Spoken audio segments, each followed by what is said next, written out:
अनंत कोटि ब्रह्मांड नायक राजा धीराज योगीरा परब्रह्म श्री सच्चिदानंद सद्गुरु श्री साईनाथ महाराज।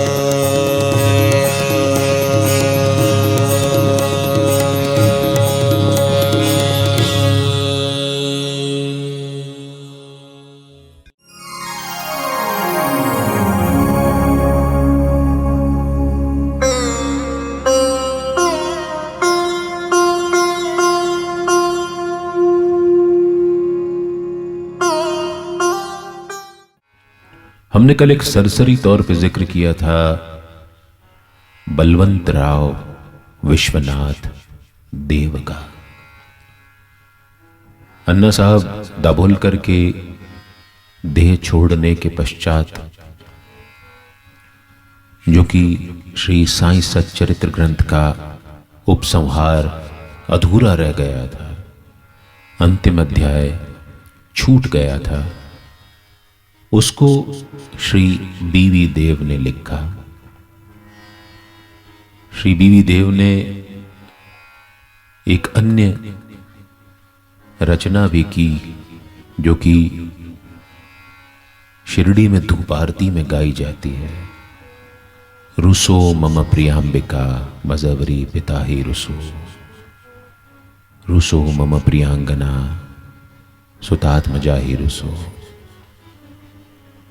इसमें बड़े सुंदर भाव से उन्होंने लिखा है कि दुनिया की हर एक चीज, इस ब्रह्मांड की हर एक वस्तु मुझसे रूठ जाए तो हे मेरे साईं तुम मुझसे मत रूठना। हर कोई रूठे तो चलेगा, लेकिन तुम रूठोगे तो गड़बड़ हो जाएगी। बड़ा सुंदर भाव है। इन्हीं बलवंत राव विश्वनाथ देव की एक कथा आती है, कदाचित अध्याय 43, मुझे ठीक से याद नहीं। आपको भगवत नाम स्मरण, ग्रंथों का अध्ययन, पुराणों का अध्ययन करने में बहुत रस आता था, लेकिन संत ज्ञानेश्वर द्वारा लिखित ज्ञानेश्वरी की टीका को जब ये पढ़ने बैठते तो इनके मन में न जाने कैसे कैसे कलुषित विचार आने लगते, और ये एक दो पंक्तियों से आगे बढ़ ही नहीं पाते। हम कब सबके साथ भी ऐसा ही होता है। हम में से बहुत सारे लोग, मुझसे कई लोगों ने जिक्र किया है कि जब श्री साईं सच्चरित्र पढ़ने बैठते हैं तो न जाने कितने विघ्न आते हैं। कोई आवाज दे देता है, कोई फोन आ जाता है, मन में अनेक प्रकार के ख्याल आने लगते हैं, और कुछ न हो तो नींद आने लगती है। ऐसा होता है, मेरा स्वयं निजी अनुभव है। क्योंकि किसी पवित्र ग्रंथ को पढ़ना किसी साधारण किताब को पढ़ने से भिन्न होता है। ये एक अनुष्ठान होता है, और अनुष्ठान में आपका ध्येय कितना पक्का है, उसकी परीक्षा लेने ऊपर वाला आपके सामने नाना प्रकार के विघ्न भेजता ही रहता है। विघ्न आएंगे, लेकिन यदि आपका संकल्प पूर्ण है तो आप इस संकल्प को पूरा कर पाएंगे। तमाम विघ्नों के बाद भी आप पढ़ सकते हैं। मुझसे कई बार लोग प्रश्न पूछते हैं कि भाई जी हमको श्री साईं सच्चरित्र का अध्ययन कितने समय में पूरा करना चाहिए? इसमें तो लिखा है कि जिसने 7 दिन में कर लिया तो ऐसा हो जाएगा, 5 दिन में कर लिया तो ऐसा होगा, महीने भर में किया तो ऐसा होगा। बाबा के साथ जो मेरे अनुभव रहे हैं उसके आधार पर मैं ये कहूंगा कि हम जो मौजूदा समय में जी रहे हैं, जहां पर हमारे सामने इतने विकर्षण होते हैं, इतने डेविएशन होते हैं, इतनी अलग अलग प्रकार के प्रलोभन आते हैं, उनको देखते हुए यदि हम दिन में 1 अध्याय पढ़ने का, और जब मैं कहता हूं पढ़ने का यानी सफेद पृष्ठ पर जो काली स्याही से छापा हुआ है उसको पढ़ना नहीं कहते, उसको आत्मसात करने का प्रयत्न करें तो बहुत होगा। 1 अध्याय। चलिए आप 1 अध्याय भी नहीं पढ़ पाते तो आधा पढ़ लीजिए। आधा भी ना पढ़ पाते हो तो 1 हाशिया, 1 पैराग्राफ पढ़ लीजिए। 1 पैराग्राफ पढ़ने में विघ्न आ रहा हो तो 1 लाइन पढ़ लीजिए। 1 लाइन पढ़ने में विघ्न आ रहा हो तो 1 शब्द पढ़ लीजिए। लेकिन उतना एक क्रम बना लीजिए। ये तो प्रसाद है, प्रसाद की पूरी थाली सजी हुई है ना, 56 प्रकार के भोग हैं, उसके अंदर व्यंजन रखे हुए हैं, सुस्वादु स्वादिष्ट। अब ऐसा तो संभव नहीं है कि हम पूरी की पूरी थाली एक बार में खा सकें। हम लोग गृहस्थ लोग हैं, साधारण गृहस्थ लोग हैं, हमारे सामने चुनौतियां रहती हैं। तो उस पूरी थाली में से 1 ग्रास भी मिल जाए तो बहुत है। अपने मन में विचार मत आने दीजिए कि मैं नहीं पढ़ पा रहा या नहीं पढ़ पा रही तो क्या होगा। बाबा की राह में ये शंका कुशंका का कोई स्थान है ही नहीं। निश्चिंत होकर 1 शब्द, 1 शब्द ना पढ़ पाए 1 अक्षर पढ़ लीजिए। साई लिखा है, ई ना पढ़ पाए केवल सा पढ़ लीजिए, उसी में साई पूर्ण हो जाता है। लेकिन वो सा पढ़ने में भाव पूरा हो, बस। अनुष्ठान है, जीवन भर 1-1 आहुति भी रोज डालते रहेंगे तो जीवन पूर्ण हो जाएगा। शंका कुशंका मन में मत लाइए, बाबा मेरे से नाराज तो नहीं है। अरे क्यों नाराज होंगे? आतंकवादी हैं, नाराज हो जाएंगे। कोई मां अपने बच्चों से नाराज होती है कभी? बच्चा कुछ भी कर ले लेकिन मां कभी नाराज नहीं होती। तो साईं हमसे कभी नाराज नहीं होते, ये तो मान के चलो आप।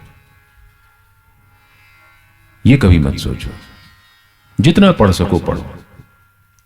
तो बीवी देव ज्ञानेश्वरी का पठन करने बैठते और नहीं कर पाते।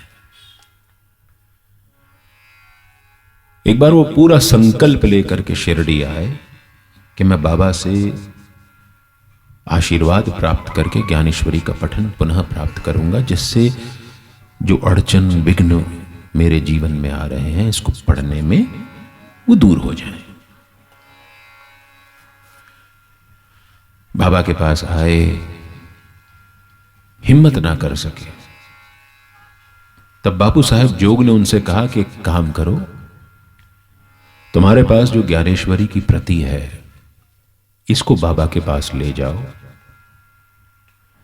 और उनसे बोलो कि उस प्रति पर अपना हाथ रख करके आशीर्वाद दें और उस प्रति को तुम पढ़ सको। अब बीवी देव भी भक्त थे, भक्त तो भक्त होता है।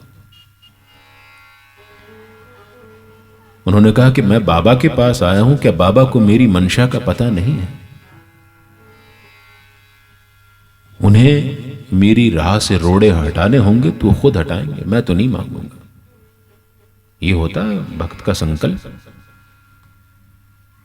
ऐसा संकल्प होना चाहिए हमारा। खैर बाबा के पास आए, कुछ दिन रुके, फरवरी 1914 की बात है। अप्रैल तक रुके लेकिन उनकी समस्या का समाधान नहीं हुआ। वहां पे एक बालक राम नाम का भक्त था। उसको बाबा का अनुग्रह प्राप्त था। उन्होंने इस बालक राम से पूछा कि तुम्हें बाबा का अनुग्रह कैसे प्राप्त हुआ, मुझे बताओ। यहां थोड़ी सी वो गलती करने लगे। तुलना, जिसकी हमने शुरू की थी कि तुम्हें बाबा का अनुग्रह कैसे प्राप्त हुआ, तुम बताओ। बालक राम ने कहा भी आरती का समय हो रहा है, आरती हो जाए तो बताता हूं तुमको। रात हो गई, दूसरा दिन आया। बीवी देव बाबा के पास आए। बाबा ने उनसे 1 रुपया दक्षिणा मांगी, जो उन्होंने दे दी। 20 रुपए दक्षिणा मांगी, दे दी। आरती खत्म हो गई, कुछ लोग मस्जिद में बचे। बीवी देव जाने से पहले अब उनके पास मन में इच्छा थी कि वापस वाड़े में जाएं और बालक राम से पूछें कि उसको कैसे अनुग्रह प्राप्त हुआ। तब तक बालक राम मस्जिद में आ गए थे। बीवी देव से फिर बाबा ने 20 रुपए दक्षिणा मांगी, उन्होंने दे दी। और नीचे बाबा ऊपर बैठे थे, बालक राम नीचे बैठे थे। तो बीवी देव इस मंशा से कि बालक राम पर बाबा का अनुग्रह कैसे हुआ पूछने के लिए उनके पास गए। बातचीत शुरू की थी कि चंद्रू कोढ़ी को बाबा ने भेजा कि जा उस सफेद बाल वाले को बुला के लेकर आ।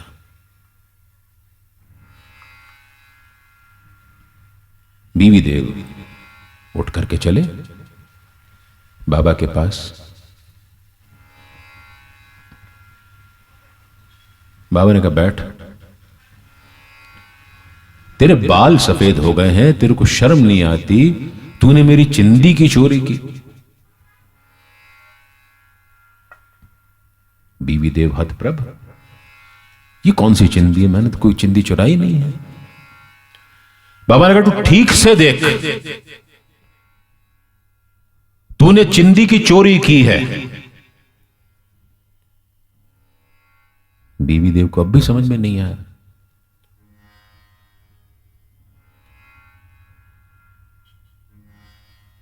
बाबा ने उनको खूब बुरा भला कहा। साहब तेरे बाल सफेद हो गए, पक गए हैं, बुढ़ा हो गया है, फिर भी तुझे शर्म नहीं आती कि तू मेरी चिंदियों की चोरी करता है। ये तो आंसू आंसू हो गए, रोने लगे वहीं पर। और रोते हुए वाड़े में गए। वहां बालक राम और जोग दोनों पहले से मौजूद थे। उन्होंने जाकर के पूरा घटनाक्रम उन दोनों को बताया।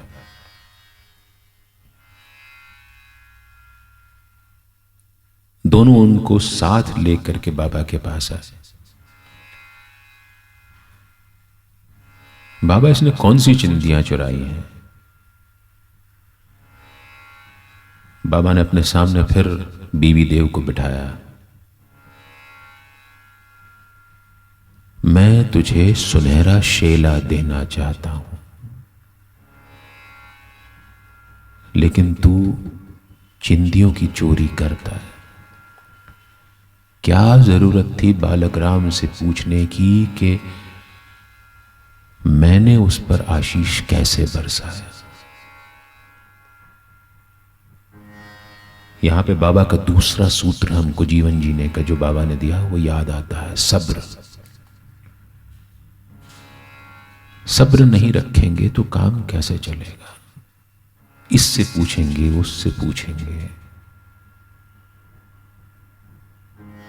कि तुझे कैसे मिला।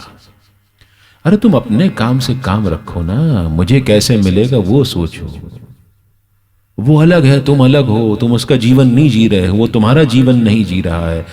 उसके दुख अगर तुम सोचोगे कि तुमको पता नहीं है, जो दिखते नहीं है, लेकिन अगर उनके दुख तुमको दे दिए जाए तो तुम परेशान हो जाओगे। चीज दिखती कुछ और है, होती कुछ और है। समझना होगा। मैं तुझे सुनहरा शेला देना चाहता हूं और तू चिंदियों में जी रहा है। ये सुनकर के बीवी देव रोने लगे फिर से। बाबा क्या करूं, ज्ञानेश्वरी पढ़ना चाहता हूं लेकिन समझ में नहीं आती। बाबा ने कहा कि तू पढ़ और जो उसका अर्थ तुझे समझ में आए वो तू दूसरों को समझा। बाबा ने उसको ये ज्ञान दिया। इस बात को कोई 1 साल हो गया। समस्या वहीं के वहीं थी। एक दिन बाबा उसको सपने में आए। पूछा, तेरा ज्ञानेश्वरी का पठन कैसा चल रहा है? टप टप करके आंसू बहने लगे। अच्छा, जो भक्त सरल हृदय का होता है ना, उसको रोना बड़ी जल्दी आता है। निष्पाप को आंसू बड़ी जल्दी पकड़ लेते हैं। जो पापी होता है उसके पाप उसके आंसुओं का रास्ता रोक लेते हैं। रोने लगा। बाबा, जब तक कि आपका अनुग्रह नहीं होगा ज्ञानेश्वरी का पाठ करना संभव नहीं होगा। फिर बाबा ने उससे कहा कि तू पढ़ने में बहुत जल्दी करता है, धीरे धीरे और आराम से पढ़।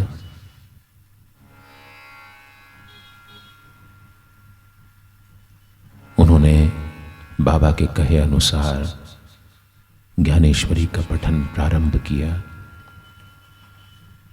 धीरे धीरे पढ़ना शुरू किया और बाद में उनके बारे में ये कहा जाता है कि उनको पूरी ज्ञानेश्वरी कंठस्थ थी। उसकी एक एक सूक्ति, एक एक शब्द का अर्थ वो सबको समझाते। बाबा परीक्षा लेते हैं, लेकिन परीक्षा केवल भक्तों की होती है, अभक्तों की परीक्षा नहीं होती। भक्ति की राह जो है वो बड़ी मुश्किल होती है। बाबा जो है वो ऐसे भक्त को अपने सिर पर बिठाते हैं।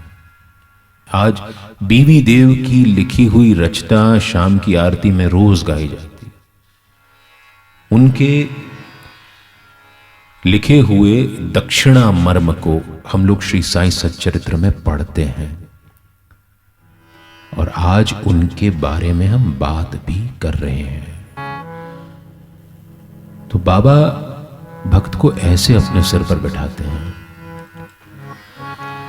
तो अगर आपको भी परेशानी हो तो समझिए कि बाबा ने आपको भक्त मान लिया है और भक्ति की राह में बिना डिगे आगे बढ़ते जाइए। वो मेरा सिरमौर भक्त है, हर प्रकार से वो सशक्त है। वो मेरा सिरमौर भक्त है, हर प्रकार से वो सशक्त है। अनन्य भक्ति रखता है जो अनन्य भक्ति रखता है, मुझ में आसक्ति रखता है। वो मेरा सिरमौर भक्त है, हर प्रकार से वो सशक्त है। वो मेरा सिरमौर भक्त है।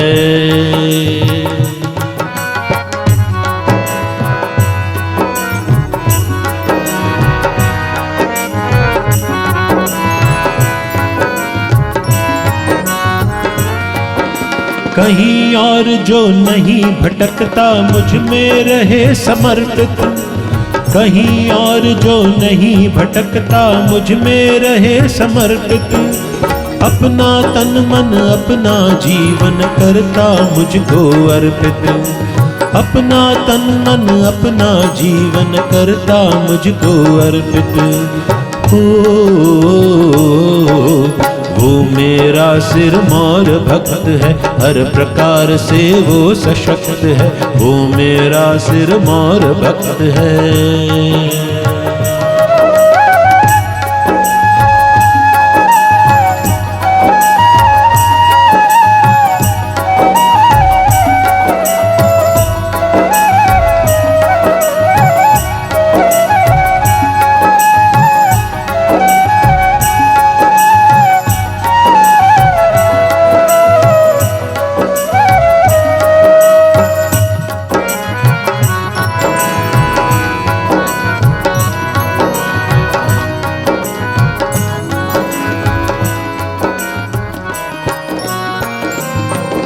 मुझ में देखो राम रहीमा, मुझ में यीशु नानक, मुझ में देखो राम रहीमा, मुझ में यीशु नानक।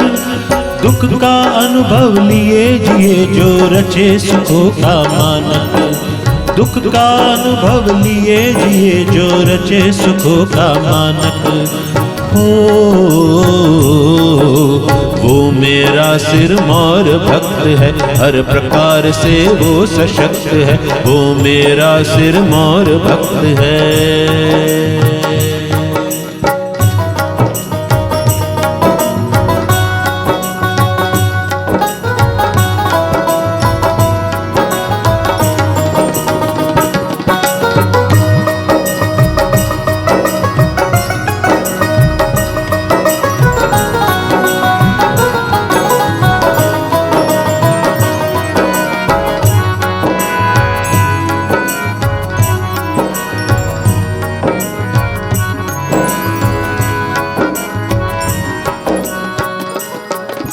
ना मैं चाहूँ सोना चांदी, ना तो हीरे मोती, ना मैं चाहूँ सोना चांदी, ना तो हीरे मोती। मैं चाहूँ हर मन के भीतर सत्य प्रेम की ज्योति, मैं चाहूँ हर मन के भीतर सत्य प्रेम की ज्योति। वो मेरा सिरमौर भक्त है, हर प्रकार से वो सशक्त है, वो मेरा सिरमौर भक्त है।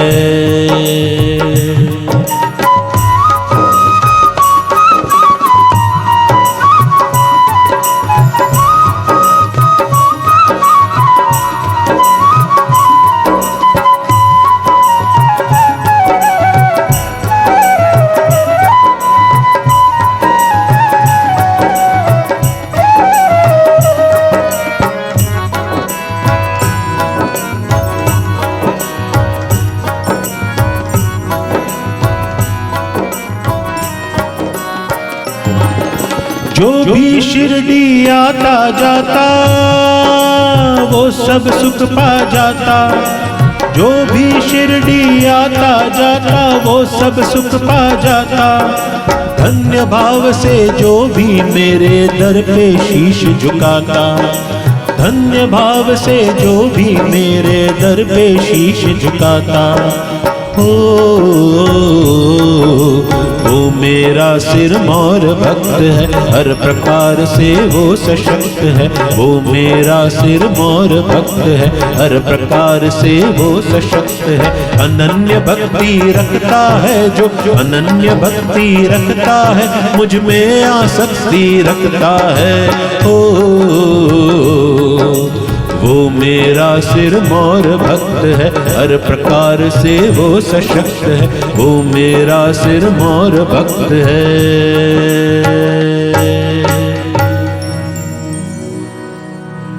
तो बाबा का सिरमौर भक्त वो होता है जो साईं दे उसमें खुश रहे।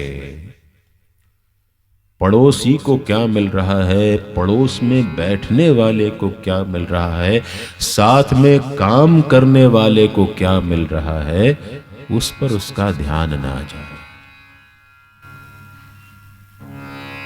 तो अगर हम ये ध्यान करके अपनी भक्ति करेंगे तो हमारा ध्यान तो तुलना में है, और ये तुलना हमेशा तंग करती है। जो हम हैं उसी में खुश रहो। और जब आप जो मिलता है उसमें खुश रहना शुरू कर देते हैं तो साईं और देना शुरू कर देते हैं। और आप ये समझेंगे कि साईं की राह में सब कुछ बिल्कुल सरल तरीके से मिलेगा, यह संभव नहीं है। परीक्षाएं भी होंगी, पैरों में कांटे भी चुभेंगे, खून भी निकलेगा, हाथ पैर छिल जाएंगे, लेकिन मरहम पट्टी करने भी वही आएगा।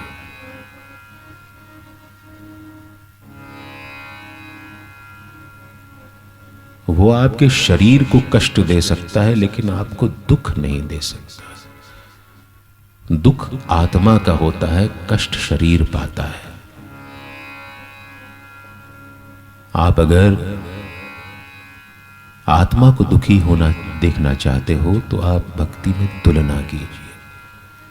आत्मा का सुख है समाधान वृत्ति में, और जितना हम समाधान रख करके अपने जीवन में चलेंगे उतना हमारा ध्येय आसान होता जाएगा, उतना साईं से हमको मिलता जाएगा।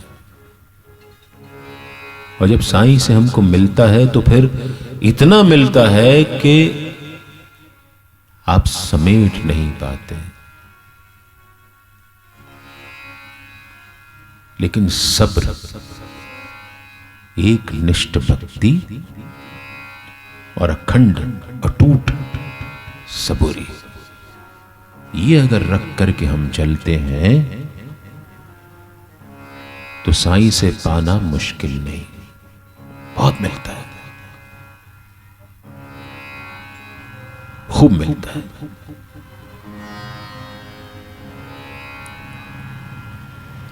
ऐसे बाबा लोगों को रास्ते पर लाते थे। ऐसे ही दासगणु महाराज को बाबा खींच करके अपने पास लाए। गणपतराव दत्तात्रेय सहस्त्र बुद्धे,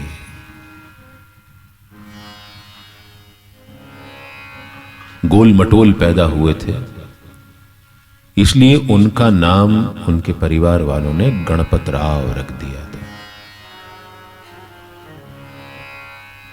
और जैसा कि उनका उपनाम सरनेम था सहस्त्र बुद्धे,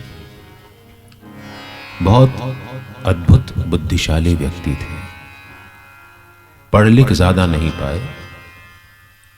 अब ये विसंगति पूर्ण आपको लगेगा कि जो बुद्धिशाली है वो पढ़ लिख क्यों नहीं ज्यादा पाया। बुद्धि का और शिक्षा का आपस में कोई लेना देना नहीं। विद्या और शिक्षा ये दो अलग अलग चीजें होती हैं। शिक्षा औपचारिक होती है, विद्या अनौपचारिक होती है। शिक्षा ग्रहण करनी पड़ती है, विद्या दान में मिलती है। शिक्षा का मूल्य चुकाना पड़ता है, विद्या अमूल्य होती है। शिक्षा प्रतियोगी बनाती है, विद्या प्रतिभागी बनाती है।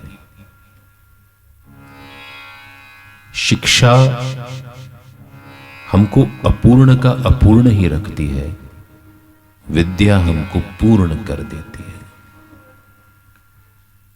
शिक्षा हमको उद्वेलित कर देती है, विद्या हमको शांत करती है। शिक्षा आचार्यों से मिलती है, विद्या गुरु से मिलती है। ये फर्क है। हम लोग दरअसल शिक्षा और विद्या को एक ही समझ लेते हैं, इसके अंदर परेशानियां होती हैं। शिक्षा और विद्या दोनों बहुत अलग चीजें हैं। तो गणपतराव दत्तात्रेय सहस्त्र बुद्धे बहुत पढ़ नहीं पाए थे, इसके बावजूद वो मराठी नाटकों में द्विअर्थी संवाद लिखते थे। कभी कभी अपनी रचनाएं भी करते थे। लावणी नाच गाने में उनको बहुत आनंद आता था। जितनी पढ़ाई लिखाई थी उसके हिसाब से उनको पुलिस के अंदर कांस्टेबल की नौकरी मिल गई। पंढरपुर में पदस्थ हुए, वहां पर नाना साहब चांदोरकर की सेवा में उनको लगा दिया गया। नाना साहब चांदोरकर हमने कल ही जिक्र किया था, उनका काफी देर जिक्र हुआ। नाना साहब चांदोरकर बाबा के अनन्य भक्त थे, इसलिए उनका शिरडी आना जाना रहता था।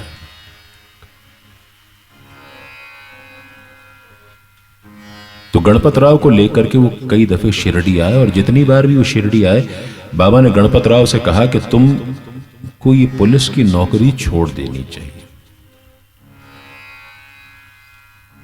पुलिस की नौकरी छोड़ तो दें, लेकिन करेंगे क्या? तो जितनी बार भी बाबा उनसे कहते कि पुलिस की नौकरी छोड़ दो, गणपत राव हमेशा बाबा से ये कहते, बाबा बस एक पदोन्नति हो जाए, सब इंस्पेक्टर बन जाऊं, उसके बाद में ही छोड़ दूंगा। और बाबा अकारण कुछ नहीं कहते थे। वो गणपत राव के जीवन में आने वाली घटनाओं से पूरी तरह परिचित थे, इसलिए उनको कहते थे कि तुम ये नौकरी छोड़ दो। एक बार ऐसा हुआ कि गणपत राव घुमक्कड़ प्रवृत्ति के थे, तो जहां पर उनकी पदस्थापना थी वहां से वो घूमते घामते एक जंगल में पहुंच गए। वहां पर कुछ डाकुओं का गिरोह बैठा था। वो आपस में लूट का माल बांट रहा था।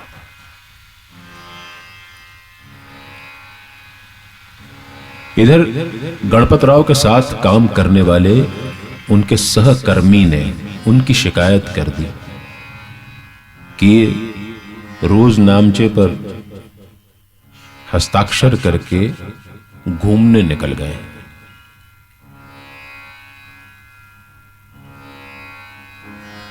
अब यहां ये डाकुओं का गिरोह इनको दिख गया। कांस्टेबल तो थे, उन्होंने वहां जाकर के सीटी वीटी बजाई, थोड़ी सी दौस दपट दिखाई कि ये चारों डाकू लूट का माल छोड़ करके भाग गए। तो ये लूट का माल लेकर के पुलिस थाने पहुंच गए।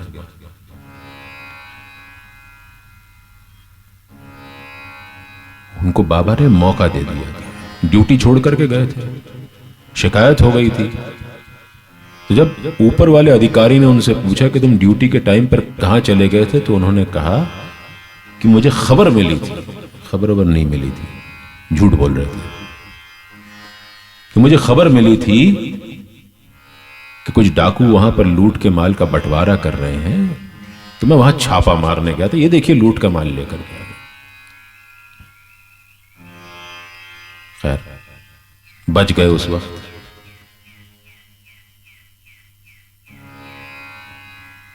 कुछ दिनों बाद ऐसे ही जब वो ड्यूटी पर नहीं थे, तो एक डाकू ने उनको पकड़ लिया और उनकी गर्दन पे छुरी लगा दी। उन्हें लगा कि आज तो प्राण गए। उन्होंने बाबा को याद किया। ऐसा हुआ कि उस वक्त ही कहीं से एक सांप आया और उस डाकू के पैर पे से सरसराते वो निकल गया। उसकी पकड़ ढीली हो गई, ये भाग गए। बाबा उनको इशारा कर रहे थे कि तुमको छोड़ देनी चाहिए पुलिस की नौकरी। ऐसी परिस्थितियां पैदा हो रही थी, लेकिन वो छोड़ नहीं रहे थे। फिर एक और घटना हुई, उसमें उनके ऊपर इल्जाम लगा कि उन्होंने पैसे ले दे करके किसी केस को रफा दफा किया है।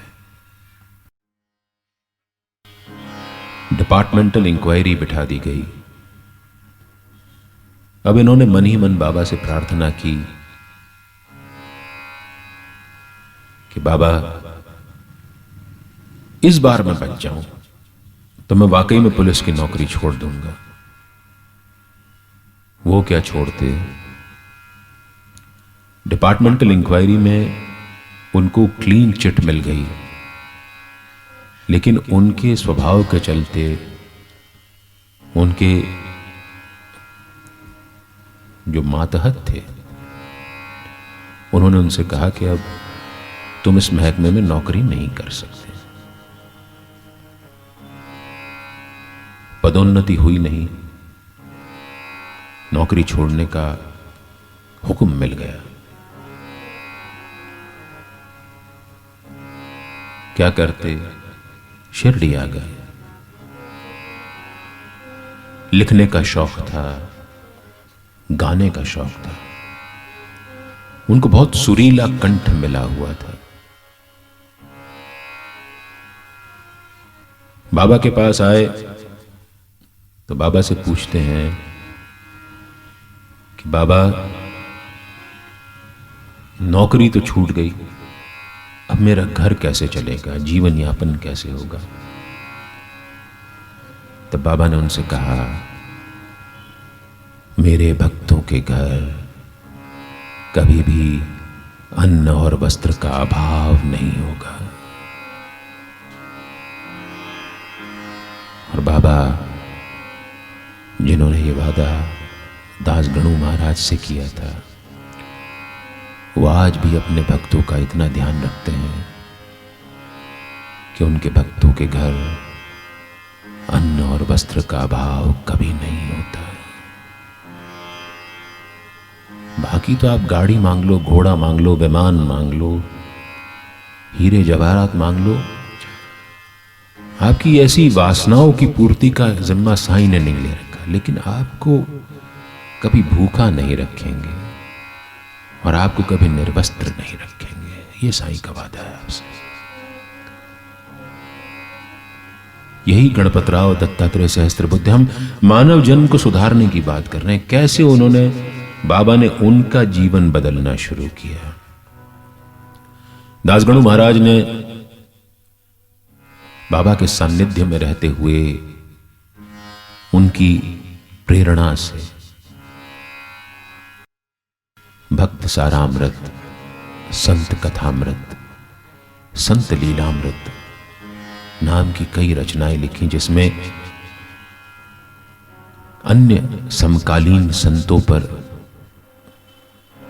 टीका है।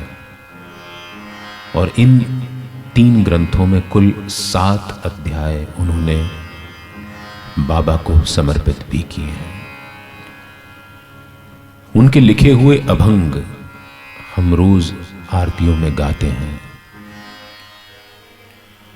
एक बड़ा मजेदार किस्सा है। दास गणु महाराज ने जब शुरुआत की बाबा के भजन गाने की, बाबा का चित्र लेकर के वो गांव गांव जाते और बाबा के भजन गाते, उनकी कीर्ति गाते। लेकिन चूंकि हवलदार थे, उनको सजने संवरने का बड़ा शौक था, तो वो जरीदार अचकन, रेशमी धोती, पैरों में अच्छी जूतियां पहन करके जाते। एक दिन बाबा से उनका आमना सामना हो गया। बाबा ने कटाक्ष किया, क्यों दूल्हे राजा, कहां जा रहे हो?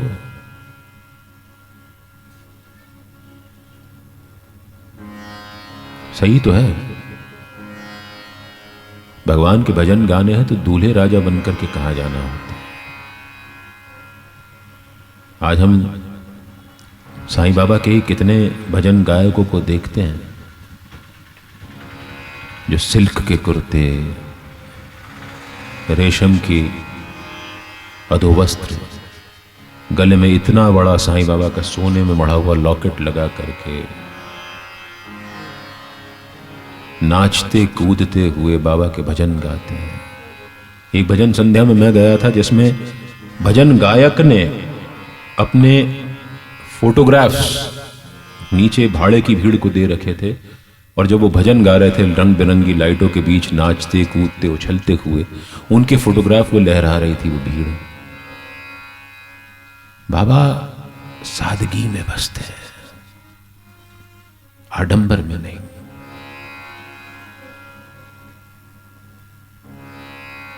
और भजन करवाते समय यदि सुनने वालों के हाथ स्वयं ताली बजाने लगे तो भजन सच्चा है।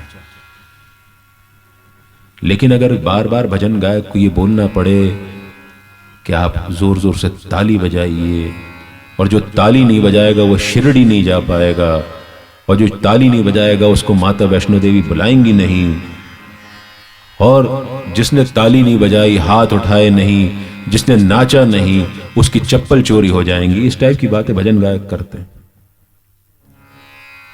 सुनने वाले का भाव भजन के माध्यम से ऊपर वाले से लग जाना चाहिए, तो वो असली भजन है, नहीं तो वो भजन नहीं है। जहां पे तालियां बजवानी पड़े वो भजन नहीं होता। क्यों दूल्हे राजा कहां जा रहे हो इतने बंठन के? दासगणु महाराज को बाबा का कटाक्ष समझ में आ गया। उन्होंने उस दिन के बाद से केवल सूती अधोवस्त्र पहन करके बाबा के भजन करना प्रारंभ कर दिए। एक बार की बात है, वो भजन करने जा रहे थे एक दूर के गांव में। निकल रहे थे, बाबा ने उनसे पूछा कि आज कहां जा रहे हो? तो उन्होंने गांव का नाम लिया। बाबा ने कहा, अच्छा इस ज्योतिंद्र को साथ में ले जाओ। ज्योतिंद्र तरखड़, भाऊ साहब तरखड़ के बेटे, उस दिन वहीं पर मस्जिद में बैठे थे। बाबा ने दासगणों को सलाह दी कि तुम अकेले मत जाओ, ज्योतिंद्र को साथ में ले जाओ।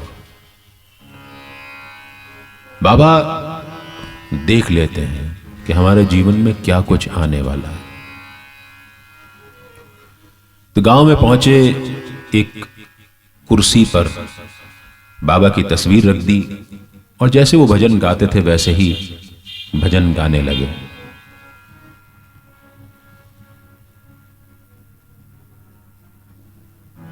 वहां से एक आदिवासियों की टोली निकली।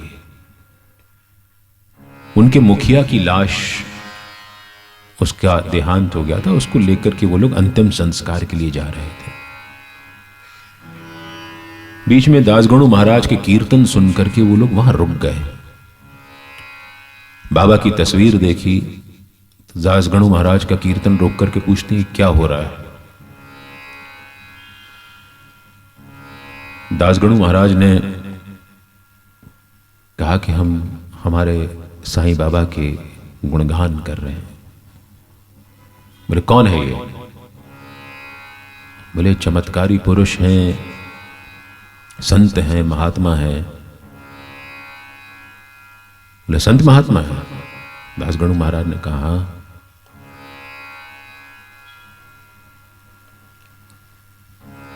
तो उन आदिवासियों ने कहा कि अगर ये संत महात्मा है तो हमारे मुखिया को जिंदा कर दे।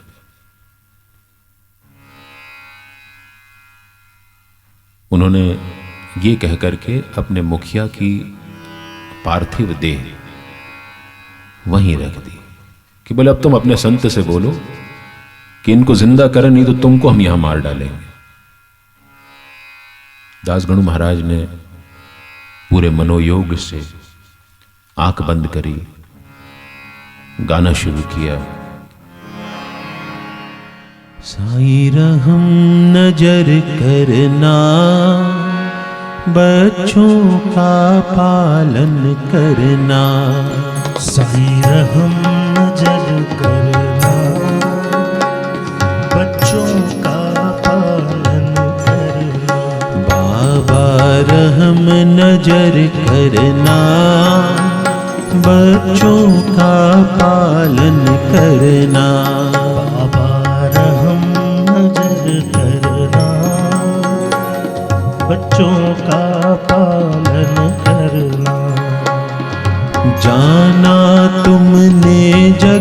पसारा सब ही झूठ जमाना। जाना तुमने जगत पसारा सब ही झूठ जमाना। साईं रहम नजर करना, बच्चों का पालन करना। साईं रहम नजर करना, बच्चों का पालन करना। मैं अंधा हूँ बंदा आपका, मुझसे प्रभु दिखलाना। मैं अंधा हूँ बंदा आपसे, मुझको प्रभु दिखलाना। साईं रहम नजर करना, बच्चों का पालन करना। साईं रहम नजर करना, बच्चों का पालन करना। दास गणों कहे अब क्या बोलूं, थक गई मेरी रसना। दास गणों कहे अब क्या बोलूं, थक गई मेरी रसना। साईं रहम नजर करना, बच्चों का पालन करना। साईं रहम नजर करना, बच्चों का पालन करना। रहम नजर करो अब मोर साईं, तुम बिन नहीं मुझे माँ बाप भाई।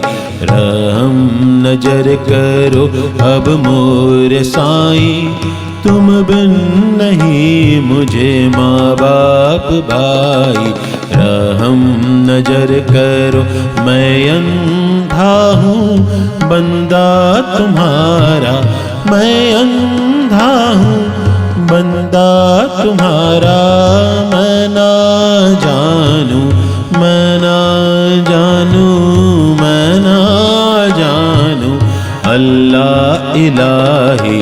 रहम नजर करो, रहम नजर करो अब मोर साईं, तुम बिन नहीं मुझे माँ बाप भाई।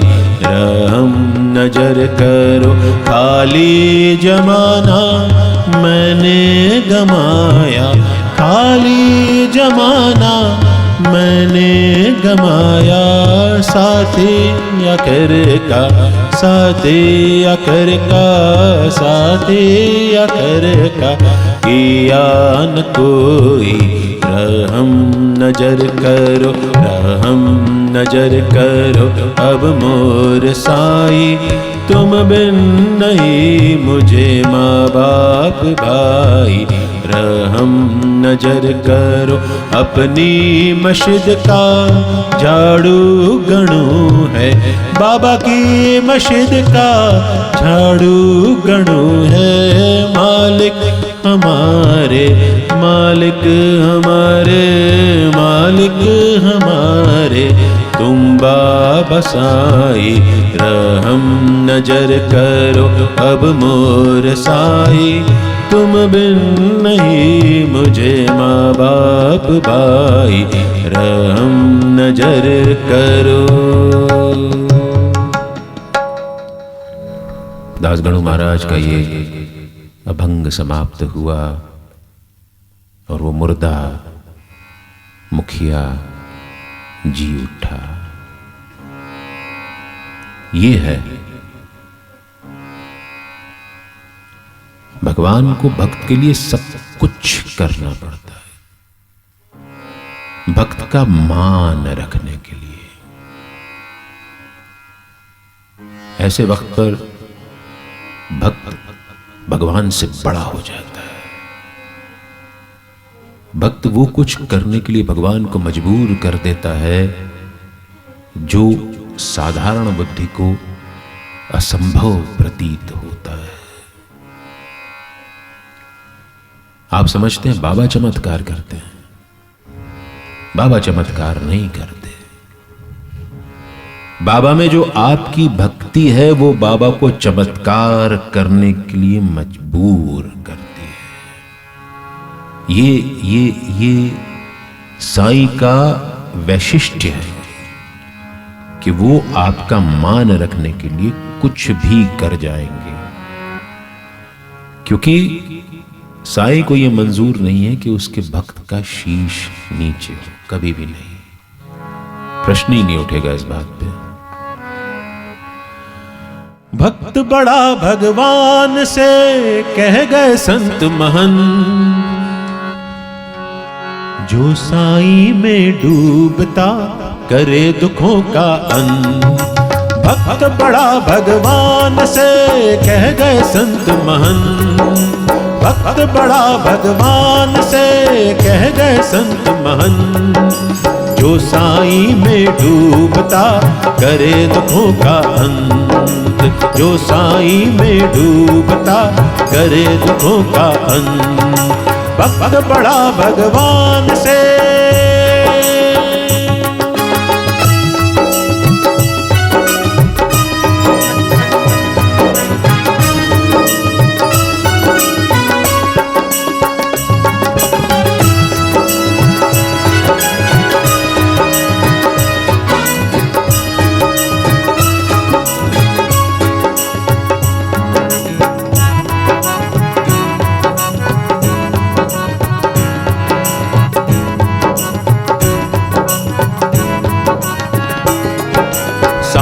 को हर भक्त से ऐसा प्रेम अपार, अपने भक्तों के लिए छोड़ा ये संसार, अपने भक्तों के लिए छोड़ा ये संसार। साईं के आशीष की महिमा अपरंपार, साईं के आशीष से चलता ये संसार, साईं के आशीष से चलता ये संसार।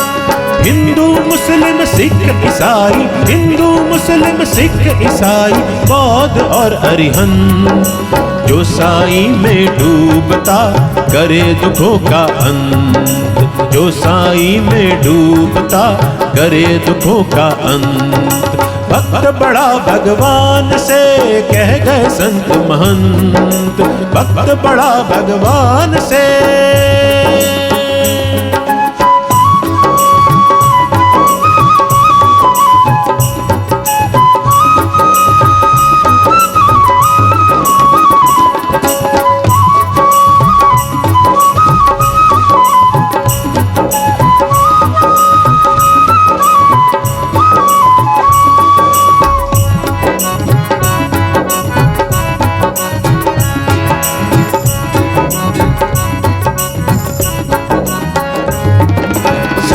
एक विश्वास है, साईं है एक आस, साईं है परमात्मा, साईं है आभास, साईं है परमात्मा, साईं है आभास। जो साईं में डूबता बुझती उसकी प्यास, साईं अपने भक्त के हरदम उसके पास, साईं हरदम साईं हरदम पास। साईं के सुख दुख में साईं, भक्तों के सुख दुख में साईं, साईं है हरदम, जो साईं में डूबता करे दुखों का अंत, जो साईं में डूबता करे दुखों का अंत। भक्त बड़ा भगवान से कह गए संत महंत, भक्त बड़ा भगवान से कह गए संत महंत, जो साईं में डूबता करे दुखों का अंत, जो साईं में डूबता करे दुखों का अंत। भक्त बड़ा भगवान से।